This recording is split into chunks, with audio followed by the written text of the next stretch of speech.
นี่คือวัดท่านพระครูเติมนะวัดเพิ่นมีนกเขาละนกกันเนาะมันเป็นนกเขาเลยนกกังเก๋เขาว่านกกังเก๋ในหลังบูดลาแท้ๆผมนกกังเก๋อันหลังสลาเขาก็มีนกกังเก๋เลยแต่พวกนั้นก็เมาเลยนี่แหละวัดพระครูเติมมีนกกังเก๋หลายนกกังเก๋นกพิราบมันเดียวกันเพราะสี่นกนกพิราบกับเสียนเดียวกันแล้วตามอันนี้วัดพระทันใจเดินเทินนี่พระทันใจนี่นกกังเก๋ได้ลาเท่ๆนกกังเก๋ในวัดนี่เพิ่นลาแท้วัดพระตื่น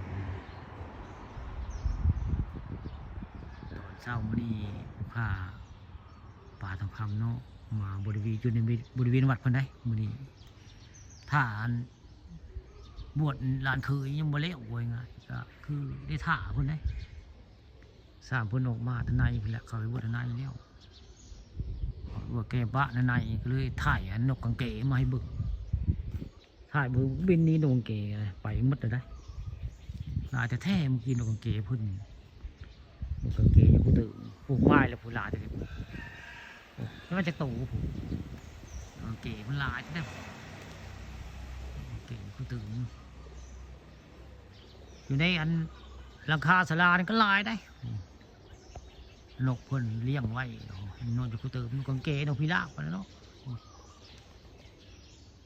ป่ากันได้มีหลายปีแล้วนกวันนี้นะนกกังเก๋นกพิราบไปเพิ่นอันนี้นกผู้ตื่นเพิ่นมาเพิ่งพาอาศัยใบบุญของท่านพระครูเติมเจ้าคณะอำเภอเต่างอยเรียกกันไปก็พังอยู่ได้นกกังเก๋นกพิราบมันนกกังเก๋นี่มันเป็นโบสถ์อันนี้มีนกกังเก๋หลายประเทศพระเจ้าว่านกกังเก๋ได้ดูนกพิราบก็เช่นเดียวกันนั่นแหละตอนเช้ามื้อนี้พาหลานเคยมาบวชก็เลยได้มีโอกาสพาเบิ่งพระเบิ่งเจ้าบริเวณวัดว่าอารามเพิ่นนี่แล้วก็เบิ่งโบสถ์นี่โบสถ์นี่สร้างนานได้โบสถ์นี่สร้างหึงก็ได้โบสถ์ของคำขาสร้างมาหึงก็ได้พระทันใจที่สร้างยังบ่หึงพระทันใจเนี่ยก็สร้างยังบ่หึงบ่ได้พระทันใจบุญหลังคาศาลาเพิ่นเยอะมีนกพุ่นแหล้วกับปั๊มนกกังเก๋นกพิราบพุ่นหลาจะได้พุ่นก็ปั๊มอยู่ได้พุ่นข้าเพิ่นบริยานผู้ขาที่ใกล้ๆเพิ่นอยู่ได้บริไก่เพิ่นได้นกกังเก๋นกพิราบได้ผู้ขากับปิดคลิปไว้ในนกกังเก๋นกพิราบไปแล้ว